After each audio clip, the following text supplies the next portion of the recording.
قال الله تبارك وتعالى في القرآن المجيد والفرقان الحميد كل من عليها فان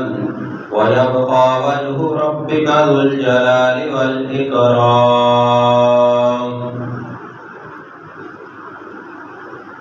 ہر قسم کی حمد و ثنا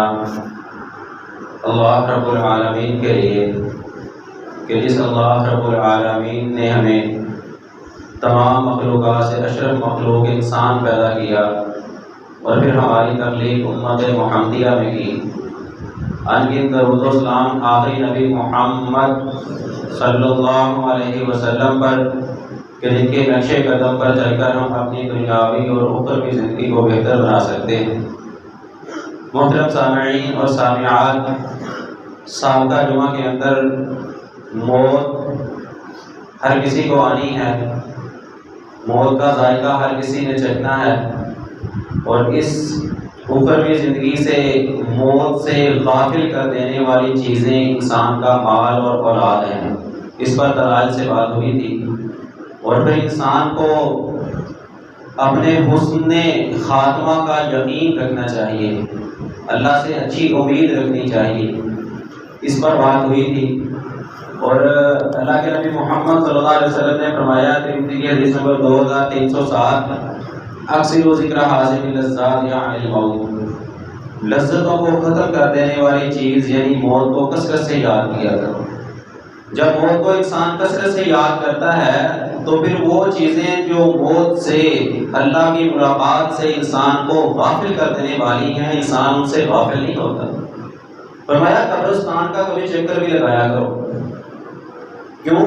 کہ قبرستان میں جانے کی وجہ سے تمہیں تمہاری موت یاد آئے گی۔ شاید ہم میں سے کئی ایسے لوگ ہوں گے جو سوائے جنازے کے ساتھ جانے کے کبھی قبرستان نہ گئے ہوں۔ جنازے کے ساتھ بندہ جب جاتا ہے تو کافی ہجوم ہے، لوگ ہوتے ہیں، اس وقت بندے کو اتنی اپنی موت اور آخرت فکر یاد نہیں آتی، گپ شپ میں ٹائم گزر گیا، باتوں میں ٹائم گزر گیا، مرنے والے کے بارے میں باتیں کر لی، اتنی موت یاد نہیں آتی۔ کبھی تنہائی میں، اکیلے پن میں قبرستان کا چکر لگاؤ اور وہاں جا کے ذرا سوچو، یہ فلاں کی قبر،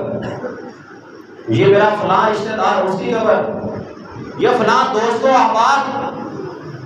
دنیا میں اکٹھے چلنے پھرنے والے، کھانے پھرنے والے، یہ ان کی قبریں ہیں، اور ان کے لواحقین جن میں میں خود شامل، اس کے دوست و احباب جن میں میں خود شامل، ہم ان کو بھول چکے ہیں۔ اور ہر انسان نے جانا ہے دنیا کو چھوڑ کے،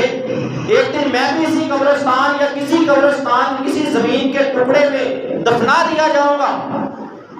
اور میرے چاہنے والے آج جن کے بغیر میرا گزارا نہیں یا میرے بغیر ان کا گزارا نہیں، چند دنوں کے بعد وہ بھی مجھے بھلا دیں گے۔ اکثر ذکر حاصل لذات اس لیے کہا کہ لذتوں کو مٹا دینے والی موت کو کثرت سے یاد کیا کرو، نہ یاد آئے تو کبھی قبرستان کا چکر لگا لیا کرو، پھر موت یاد آئے گی۔ صحیح بخاری کی حدیث نمبر 5671 فرمایا لا یتمنین احدکم الموت من ضر اصابہ، کسی مصیبت، پریشانی، تکلیف کے آنے کی وجہ سے کبھی ہرگز تم میں سے کوئی موت کی تمنا نہ کرے۔ یہ مت کہے کہ یا اللہ میں مر جاؤں مجھے موت دے دے، ایسا مت کہو۔ فَإِنْ كَانَ لَا بُدَّ فَاعِلٌ فَلْيَقُلْ اللَّهُمَّ أَحْيِنِي مَا كَانَتِ الْحَيَاةُ خَيْرًا لِي، اگر لازمی اس سے گزارا نہیں ہوتا، پریشانی مصیبت برداشت نہیں ہوتی، تو پھر یہ کہے کہ یا اللہ جب تک مجھے میرے لیے زندگی بہتر ہے مجھے زندہ رکھنا، اور جب میرے لیے وفات موت بہتر ہو تب مجھے موت دے دینا۔ یہ نہیں کہنا کہ مجھے موت دے دے، ابھی مجھے اٹھا لے، ابھی مجھے مار دے، میں پریشانیوں سے تنگ، یہ منع کیا نبی محمد صلی اللہ علیہ وسلم۔ مسند احمد کی حدیث نمبر 8086 فرمایا لا یتمنى احدکم الموت فاما محسن فیزداد احسانا، تم میں سے کوئی ایک ہرگز موت کی تمنا نہ کرے، اگر وہ نیک ہے تو اللہ جتنی زندگی زیادہ دے گا اس کی نیکیاں بڑھتی جائیں گی، نیکیاں زیادہ کرے گا۔ وَإِنْ كَانَ مُسِيًّا فَلَعَلَّهُ أَن يَسْتَعْتِبَ، اگر وہ برا ہے، برائیاں کرتا ہے، نیکیوں کی طرف نہیں جا رہا، تو موت کی تمنا نہ کرے۔ کیوں کہ زندگی زیادہ ملنے کی وجہ سے شاید اللہ اس کو، امید ہے کہ اللہ اس کو توبہ کی توفیق دے گا، وہ اپنی برائیوں سے، گناہوں سے، خطاؤں سے توبہ کر لے گا، اور توبہ کرنے کے بعد نیکیوں پہ لگ جائے گا، اللہ اس کی خطاؤں کو بخش دے گا۔ موت کی تمنا مت کرو۔ اور ہمارے معاشرے میں بعض دفعہ موت کی تمنا کرنے کے ساتھ ساتھ انسان بذات خود اپنے آپ کو موت کی وادی میں اتار دیتا ہے، خودکشی کر لیتا ہے۔ حالات سے تنگ آیا، ریل کی پٹری پہ جا کے لیٹ گیا، حالات سے تنگ آیا، نہر میں کود گیا، دریا میں چھلانگ لگا دی۔ اب تو گھبرا کے کہتے ہیں مر جائیں گے، مر کے بھی چین نہ پایا تو کدھر جائیں گے؟ حالات کے مارے، پریشانیوں کے مارے خودکشی کر لیتے ہیں۔ اور خودکشی کے بارے میں نبوت والی زبان محمد عربی صلی اللہ علیہ وسلم کیا فرما کے ذرا سنیے۔ صحیح بخاری کی حدیث نمبر 5778 فرمایا من تردا من جبل فقتل نفسه فهو في نار جہنم یتردى فيه خالدا مخلدا فيها ابدا۔ جس بندے نے اپنے آپ کو پہاڑ سے گرا کے مار لیا، یہ لفظ ہے حدیث کے، پہاڑ سے گرا کے۔ اگر آج کوئی تیسری چوتھی بلڈنگ سے چھلانگ لگا کے مر جائے تو وہ بھی اسی حکم میں آئے گا۔ کسی اونچے مینار سے، اونچی بلڈنگ سے گرا کے، اونچی کسی جگہ سے گرا کے اپنے آپ کو مر جائے تو فرمایا فَهُوَ فِي نَارِ جَهَنَّمَ يَتَرَدَّى فِيهِ، وہ جہنم کی آگ میں جائے گا اور مسلسل اس جہنم کی آگ میں اس پہاڑ پر چڑھے گا، گرے گا، پھر چڑھے گا، پھر گرے گا، پھر چڑھے گا، پھر گرے گا۔ یہ مسلسل کر رہا ہے وہ، قیامت سے نہیں، حساب کتاب کے بعد نہیں، مرنے سے لے کر اس کا عذاب، سزا، عذاب مکمل ہونے تک اس کا معاملہ یہی رہے گا۔ خالداً مخلداً فیہا ابدا، ہمیشہ ہمیشہ بار بار۔ خالد کا معنی بھی ہمیشہ رہنے والا، مخلد کا معنی بھی وہی ہے، ابدا کا معنی بھی وہی ہے۔ 3 دفعہ تاکید کے ساتھ اللہ نے بار بار یہ ذکر کیا کہ اگر جس نے ایسے اپنی جان کو مارا تو وہ ہمیشہ ہمیشہ ہمیشہ جہنم میں ایسے اپنے آپ کو مارتا رہے گا، تکلیفیں سزائیں دیتا رہے گا۔ اب بتاؤ، تکلیفوں سے جان چھوڑی کہ جان پھنسی؟ پریشانیوں سے اپنی جان چھڑانا چاہتا تھا، دنیا کی فانی مصیبتیں تو شاید کل ختم ہو جاتی، اگر تعلق اور رابطہ اللہ سے مضبوط کرتا تو ختم ہو سکتی تھی، ورنہ صبر کرتا۔ نبی محمد صلی اللہ علیہ وسلم فرمایا، صحیح حدیث ہے، ایک مومن بندے کو کانٹا بھی چبھتا ہے تو اللہ اس کانٹے کے چبھنے کے بدلے اس کے گناہ معاف کرتا ہے۔ تو میں کیوں پریشانیوں سے تنگ آ گیا، کیوں مسائل سے، کیوں حالات کا مارا مارا ایسے کیوں لوگوں سے شیوے کرنے لگ گیا؟ آخرکار موت کی وادی میں پہنچا دیا اپنے آپ کو کہ سکون مل جائے گا۔ بھول جاؤ، خودکشی کرنے والے کو سکون مل جائے۔ آگے فرمایا ومن تحسى سما فقتل نفسه فسماه في يده يتحسى في نار جہنم، جس نے زہر کا گھونٹ پیا، زہر پی کے اپنے آپ کو مارا، وہ جہنم میں اسی طرح زہر پیے گا مرے گا، زہر پیے گا مرے گا، یہ عذاب اس کے ساتھ ہو رہا ہے۔ خالداً مخلداً فیہا ابدا، ہمیشہ ہمیشہ ہمیشہ اس کے ساتھ جہنم میں یہی سزا چل رہی ہے۔ ومن قتل نفسه بحدید فحدیدته فی یدہ، جس نے لوہے کی کسی چیز سے اپنے آپ کو مار دیا، پیٹ میں چھری مار دی، گلا کاٹ دیا، کسی بھی طرح سے لوہے کی چیز سے اپنے آپ کو مار دیا، یجع بہا فی بطنہ فی نار جہنم خالدا مخلدا فیہا ابدا، جہنم کی آگ میں اس وہی لوہے کی چیز اس کے ہاتھ میں ہوگی، جس انداز سے اس نے اپنے آپ کو مارا ہوگا اسی انداز سے جہنم کی آگ میں اپنے آپ کو مارے گا، گلا کاٹے گا، جیسے مرا ہوگا ویسے ہی کرتا رہے گا، ہمیشہ ہمیشہ ہمیشہ اس کو یہی عذاب ہوتا رہے گا۔ موت کی تمنا نہیں کرنی، پہلے یہ منع کر دیا۔ موت کی تمنا کرنے کے ساتھ ساتھ خودکشی حرام ہے۔ اگر خودکشی کی حالات سے، پریشانیوں سے جان چھڑانے کے لیے تو بھول جاؤ کہ تمہاری جان چھوٹے گی، جان پہلے سے زیادہ، بلکہ زیادہ کیا، جتنی ڈگریاں لگا دی جائیں پوری نہیں ہو سکتی کہ بہت زیادہ جان تمہاری پھنس جائے گی۔ ہاں، موت کی تمنا جائز نہیں ہے، لیکن ایک موت کی تمنا اللہ کے نبی محمد صلی اللہ علیہ وسلم نے خود کی اور کرنے کی اجازت بھی دی ہے، بلکہ اجازت کے ساتھ ساتھ اگر دل میں وہ تمنا نہیں تو اس کو اٹھا کے نفاق کے درجے میں پھینکا نبی محمد صلی اللہ علیہ وسلم نے.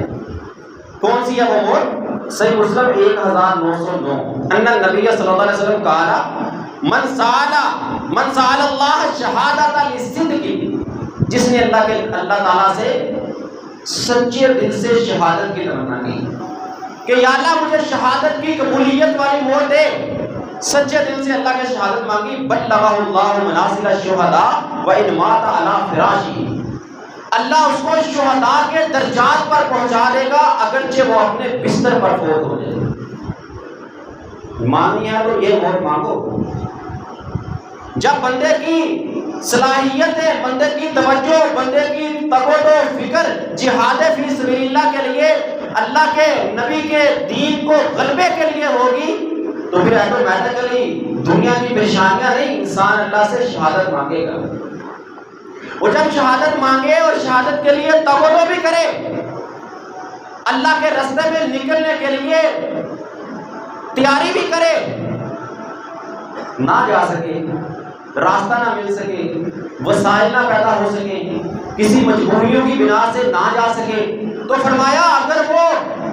جانا چاہتا تھا اللہ سے صدقے دل سے شہادت مانگتا رہا، موت مانگتا رہا نا، حالانکہ موت کی تمنا منع کیا، کہا ہر کس تم میں سے کوئی موت کی تمنا نہ کرے، لیکن شہادت کی تمنا کرو. نہیں مل سکی شہادت، بستر پہ مرا تو اللہ تعالیٰ کہیں گے چل کے تو نے صدقے دل سے شہادت مانگی تھی لیکن تیری مجبوریاں تھی تو نہیں جا سکا، تو اللہ تجھے شہداء کے درجات پر پہنچا دے گا. نبی محمد صلی اللہ علیہ وسلم کے بارے میں صحیح بخاری صحیح مسلم کے حدیث ابو ہریرہ رضی اللہ عنہ کہتے ہیں سمعت رسول اللہ، میں نے رسول اللہ صلی اللہ علیہ وسلم سے سنا، قال والذی نفس بیدہ لوددت انی اقتل فی سبیل اللہ ثم احیا ثم اقتل ثم احیا ثم اقتل ثم احیا ثم اقتل. قسم ہے اس ذات کی جس کے ہاتھ میں محمد صلی اللہ علیہ وسلم کی جان ہے، میں چاہتا ہوں، یہ اللہ کے نبی کہہ رہے ہیں، میں چاہتا ہوں، میری خواہش ہے کہ میں اللہ کے راستے میں شہید کیا جاؤں، پھر زندہ کیا جاؤں، پھر شہید کیا جاؤں، پھر زندہ کیا جاؤں، پھر شہید کیا جاؤں، پھر زندہ کیا جاؤں. 3 بار اللہ کے نبی نے یہ لفظ بولے. آج کتنے ہم میں سے جن کے دلوں میں شہادت کی تڑپ اور تمنا ہے، اور کتنے ہیں جو اس تڑپ اور تمنا کو لیے اس کی تقوی و آرزو جانے کی کوشش، تیاری، اپنے بازوں کی مضبوطی، جسم کی صلاحیت ہے اس جہاد کے لیے تیار کیے ہوئے ہیں کہ اللہ مجھے مقتل میں جانے کا موقع دے، میں کافروں کی گردنوں کو کاٹوں، ان کے جسموں کو کاٹوں، اللہ مجھے شہادت دے، قبولیت والی شہادت، اور میں اللہ کی جنتوں کا مہمان بنوں. کتنے کے دلوں میں ہے یہ؟ جو صحیح راستہ ہے صراط مستقیم، اس کی طرف نہیں آنا، اس پر اعتراضات، بہانے، دوسری طرف حالات کے مارے موت کی تمنائیں، موت کی آرزویں، خودکشیاں،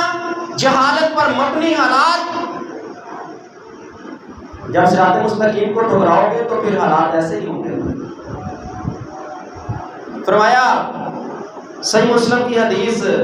1910 من مات ولم یغزو ولم یحدث به نفسه مات علی شعبۃ من النفاق. جو بندہ مرا اس نے کبھی اللہ کے راستے میں جہاد نہیں کیا اور نہ ہی اس کے دل میں کبھی جہاد کی، شہادت کی تمنا اور آرزو پیدا ہوئی، کبھی جانے کا سوچا نہیں، کبھی جانے کے بارے میں توجہ نہیں کی، خود بوڑھا ہو گیا، کبھی اولاد کو بھیجنے کا سوچا نہیں. مات علی شعبۃ من نفاق میرے لفظ نہیں ہے، کسی دنیا کے سکالر کے لفظ نہیں ہے، دنیا کے کسی تجزیہ نگار کے لفظ نہیں ہے، یہ اس مدینے والے نبوت والی زبان کے لفظ ہے جو میرے اور تیرے نبی محمد صلی اللہ علیہ وسلم ہے. بغیر تمنا جہاد، بغیر تمنا آرزو کے مر گیا، شہادت کی تمنا کے بغیر مر گیا. مات علی شعبۃ من نفاق، یہ نفاق کے شعبے پہ مرے گا، یہ منافقوں کی لسٹ میں شامل ہوگا. لیکن میں اس طرف نہیں آتا، شہادت کی آرزو میں نہیں کرتا، لیکن میں مہنگائی سے مارا، گھر والوں سے تنگ، علاقے والوں سے تنگ، موت کی تمنا کرتا ہوں جو نبوت والی زبان نے منع کی ہے. حالات سے مارا، پریشانیوں سے مارا ہوا، پریشانیوں سے تنگ، خودکشی کر لیتا ہوں.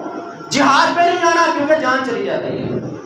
جسم کٹ جاتا ہے، سارے جان سے مار دیتے ہیں، اس لیے نہیں آنا نا جہاد پہ. اور دوسری طرف خودکشی کر لوں گا حرام کی موت مر جاؤں گا، جہاد فی سبیل اللہ میں نہیں جاؤں گا، جس کے بارے میں نبی محمد صلی اللہ علیہ وسلم نے 3 بار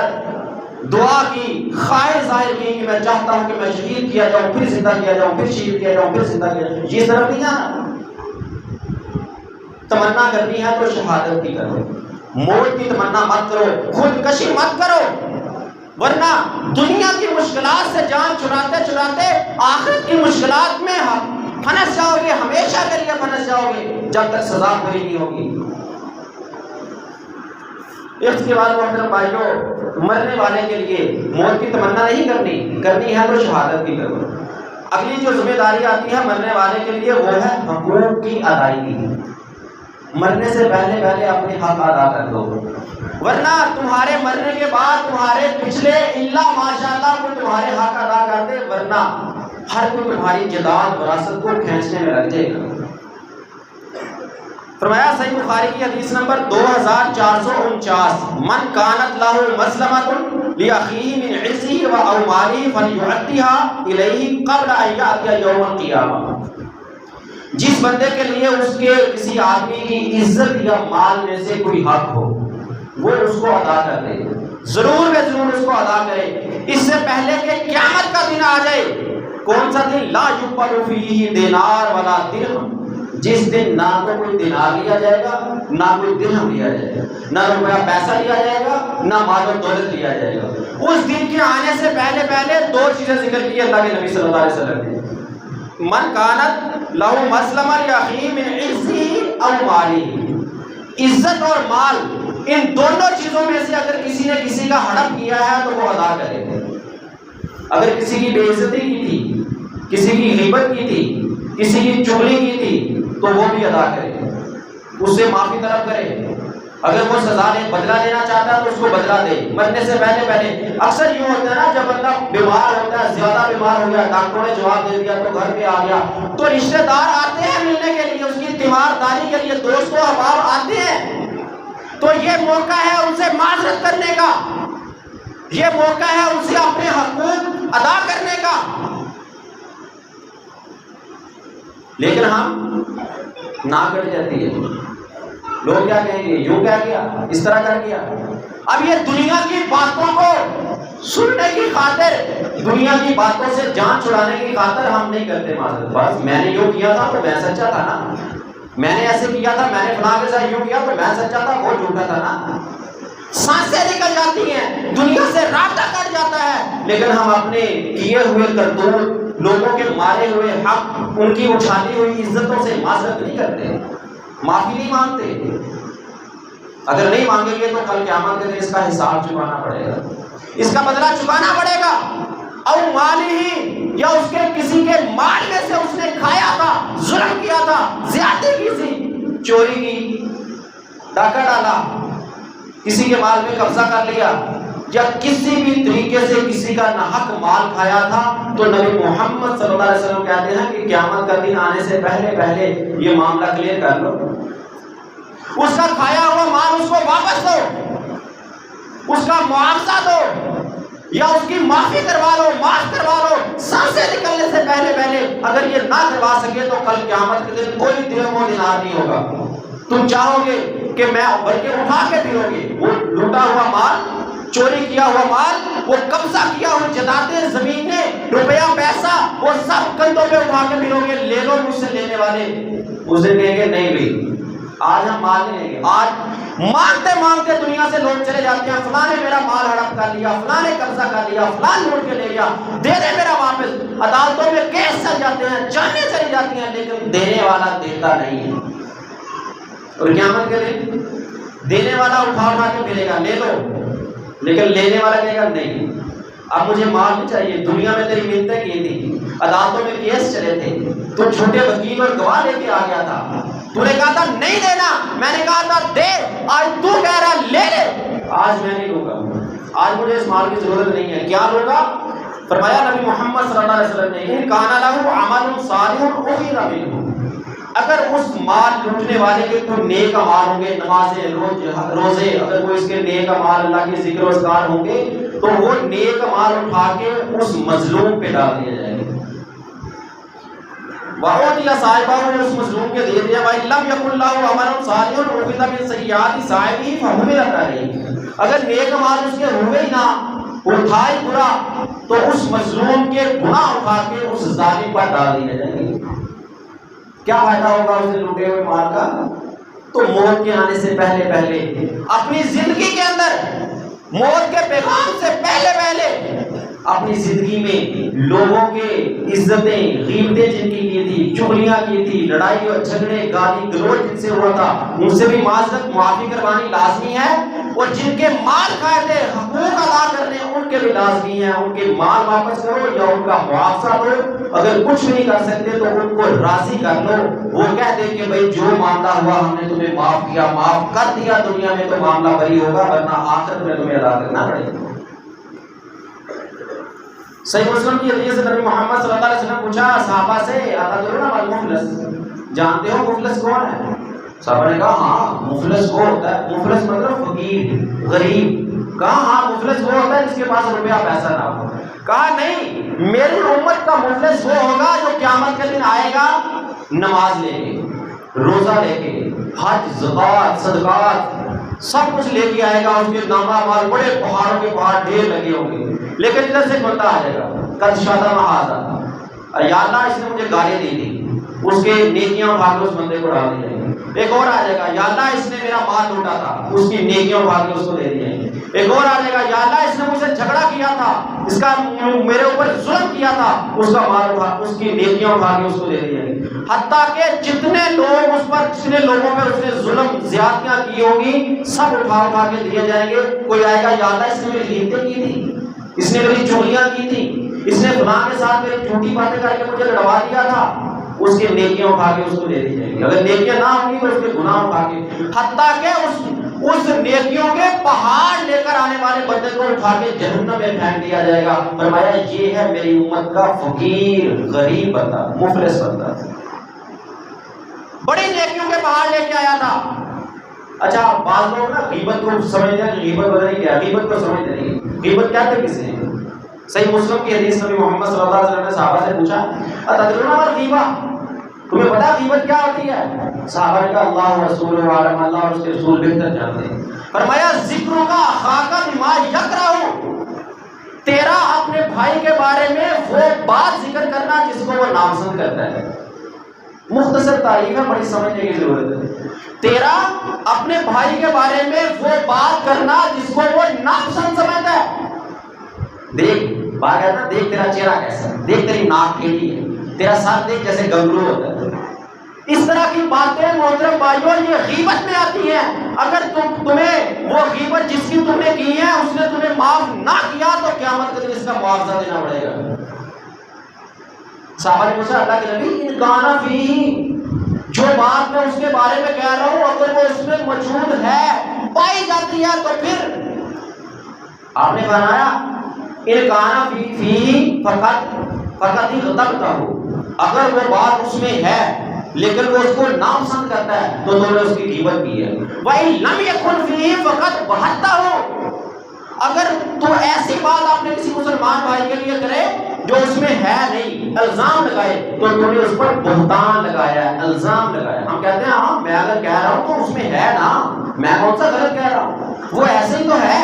وہ غلط ہے نا، جو میں کہہ رہا ہوں وہ ویسے ہی ہے۔ او بھائی یہی تو غیبت ہے، میں نہیں نبوت والی زبان فرما کے جا رہی ہے۔ اگر تو اپنے بھائی کے بارے میں وہ بات کرے جو اس میں موجود ہے لیکن وہ ناپسند کرتا ہے کہ میرے بارے میں کوئی یہ لفظ کہے، فقط ہی غضبتہ، تو نے غیبت کی ہے۔ اگر ایسی بات کرو جو اس میں ہے ہی نہیں تو یہ بہتان ہے، الزام ہے۔ اور غیبت کے بارے میں فرمایا سورۃ الحجرات کے اندر، کیا تم میں سے کوئی پسند کرتا ہے کہ اپنے مردہ بھائی کا گوشت کھائے؟ مطلب کہ تم اگر اپنے بھائی کی غیبت کرو گے تو ایسے ہے جیسے تم اپنے مردہ بھائی کا گوشت کھا رہے ہو، تو یقیناً کوئی پسند نہیں کرتا۔ حتیٰ کہ کتے کے بارے میں یہ مشہور ہے،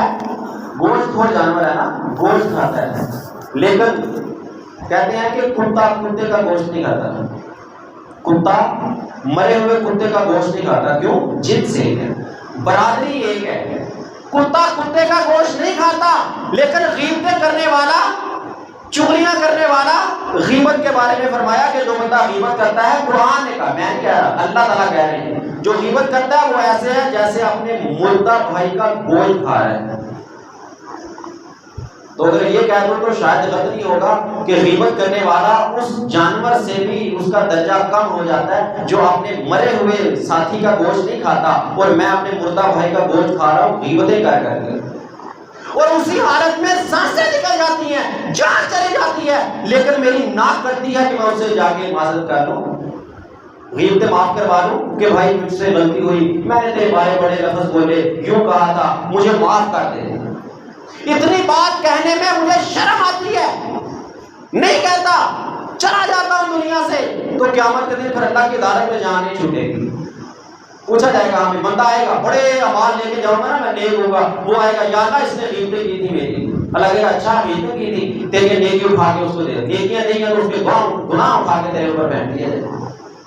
دنیا میں اپنے معاملات کو بہتر کر لو، اپنے حقوق ادا کر لو، لوگوں کی عزتیں، لوگوں کی غیبتیں کی ہیں تو معذرت کروا لو، اگر کسی کا مال کھایا ہے، زمینیں ہڑپ کی ہیں، قبضے کیے ہیں، وہ واپس کر دو، یا اس کی قیمتیں چھپا دو، یا وہ معاف کروا لو، ورنہ قیامت کے دن جان نہیں چھوٹے گی۔ یہ تھا مرنے والے کے لیے ضروری۔ اس کے بعد مرنے والے کے لیے جو چیز ضروری ہے، نبی محمد صلی اللہ علیہ وسلم نے، رب کے قرآن نے فرمائی ہے، وہ ہے وصیت کرنا۔ وصیت کرنے میں ہمارے معاشرے میں بہت زیادہ غلطیاں پائی جاتی ہیں، ان کے بارے میں آپ سے دلائل سے بات کرتا ہوں۔ صحیح مسلم 1627 نمبر حدیث، نبی محمد صلی اللہ علیہ وسلم فرمایا، ما حق امرئ مسلم لہ شیء یوصی فیہ یبیت ثلاث لیال الا وصیتہ مکتوبۃ عندہ۔ وہ بندہ، ہر مسلمان کا حق ہے جو بندہ وصیت کرنا چاہتا ہے کہ 3 راتوں سے زیادہ نہ گزری اس کے پاس وصیت لکھی ہوئی موجود ہونی چاہیے۔ کوئی مال ہے نا، دکانیں ہیں، زمین ہے، کسی کو دینا چاہتا ہے، دل میں رکھ کے نہ جائے، بلکہ اللہ کے نبی صلی اللہ علیہ وسلم نے فرمایا کہ اس کو لکھے کہ میں زمین کا فلاں حصہ فلاں کام کے لیے وقف کرتا ہوں، میری طرف سے وصیت ہے، میں فلاں دکان اس کام کے لیے وقف کرتا ہوں، زمین کا فلاں پلاٹ، میری اتنی دولت 2 لاکھ 3 لاکھ اس کام کے لیے وقف ہے، میں نے وصیت کی ہے۔ زبان سے نہیں، یہ نبوت والی زبان کہہ رہی ہے کہ اس کو لکھے۔ جب دل میں ارادہ پیدا ہوا کہ میں یہ کرنا چاہتا ہوں، 3 راتیں گزرنے سے پہلے پہلے اس کو لکھے لازمی۔ ابن عمر رضی اللہ عنہ کہتے ہیں کہ جب سے میں نے اللہ کے نبی کے زبان سے، یہ زبان سے یہ بات سنی، تو میں نے 1 رات گزرنے سے پہلے پہلے اپنی وصیت لکھ کے رکھ لی۔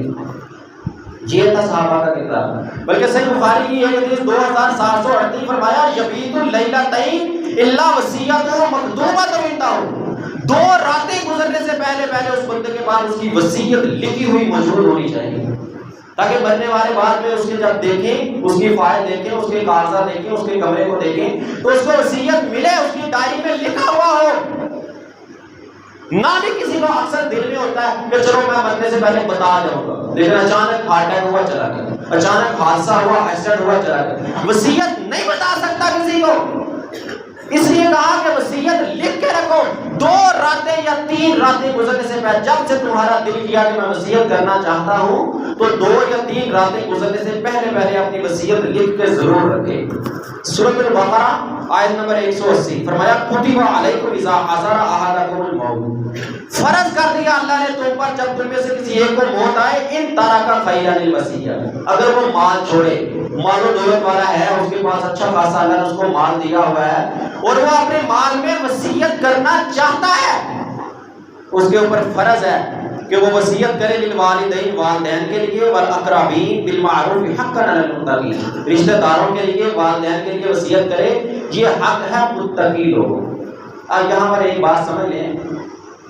کہ وصیت جن کی وراثت اللہ نے مقرر کی ہے،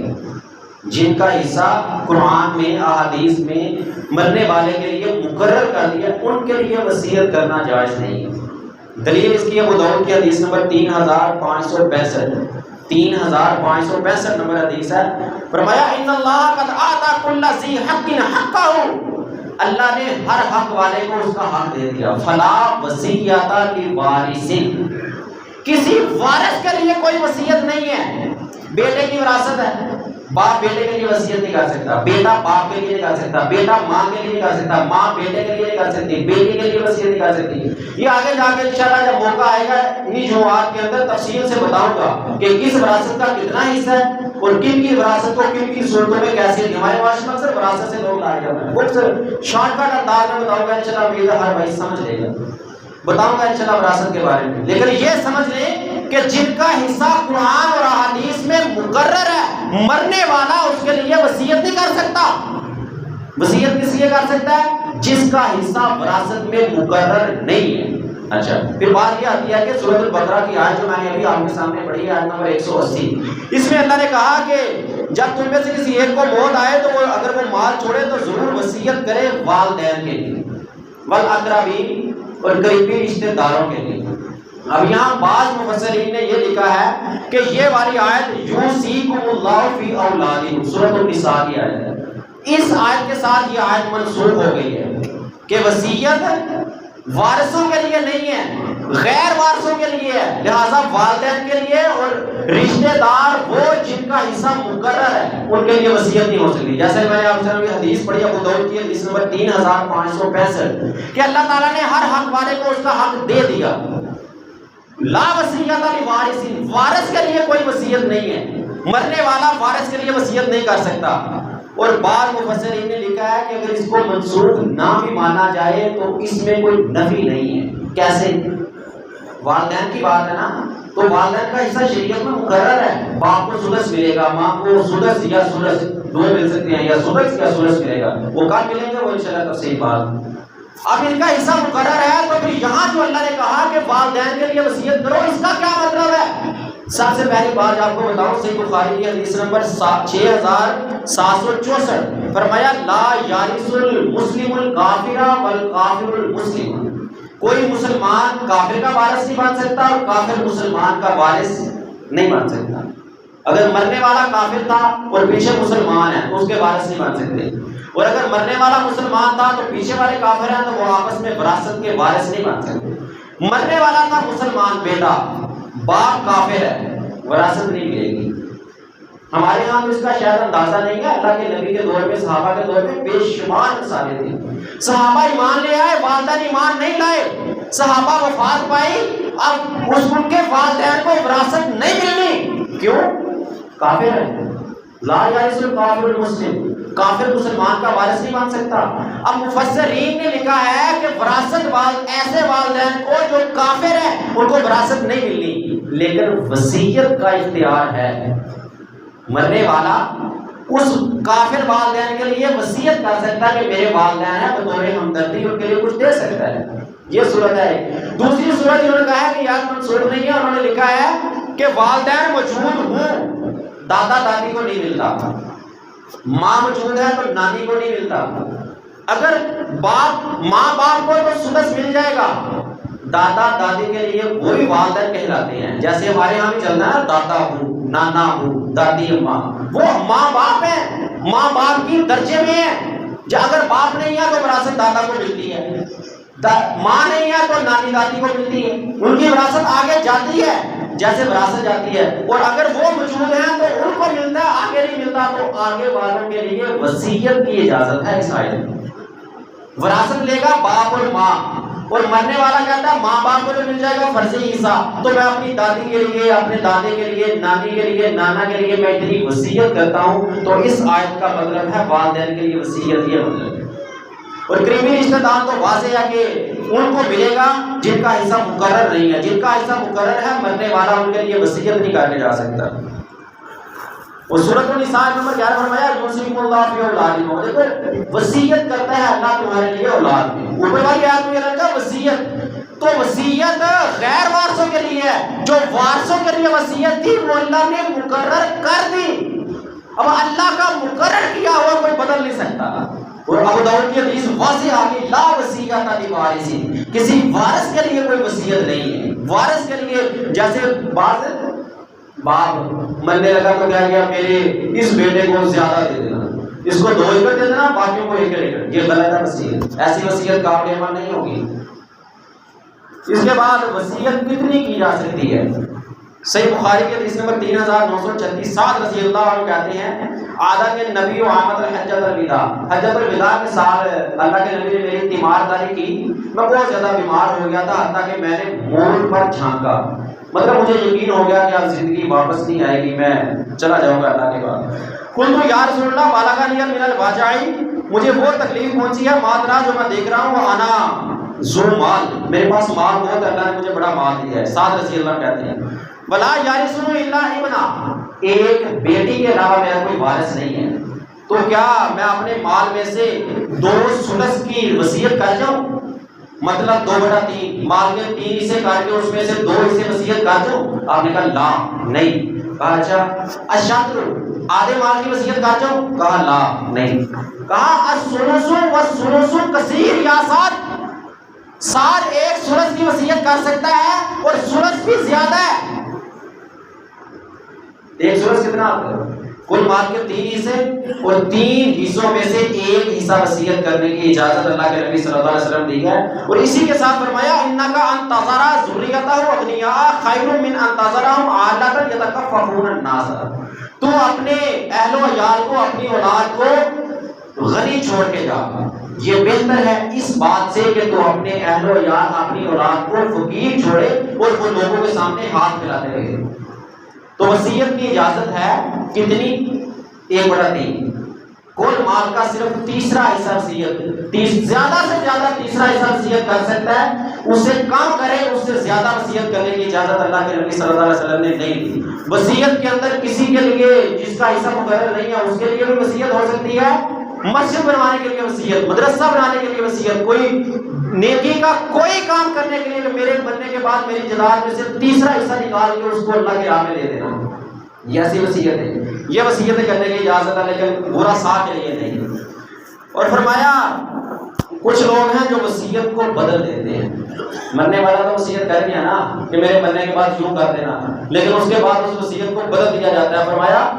فمن بدلہ بعد ما سمعہ فانما اسمہ علی الذین یبدلونہ،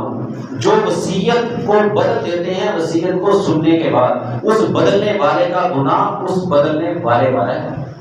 مرنے والے کو اس کا ثواب ملے گا۔ وہ کہہ گیا کہ میرے مرنے کے بعد میری جائیداد کا تیسرا حصہ نکال کے مسجد بنوا دینا، اللہ کے راستے میں دے دینا، نلکا لگوا دینا، مسافر خانہ بنوا دینا، کسی جگہ درخت لگوا دینا، وہ وصیت کر گیا، اگر مرثاء نے اس پر عمل نہ کیا، مال ہڑپ کر لیا، کھا گئے، تو اس بدلنے والے پر گناہ ہوگا، مرنے والے کو اس کا ثواب مل جائے گا۔ آج ہمارے ہاں وصیت تو دور کی بات ہے، جائیدادیں ہڑپ کی جاتی ہیں،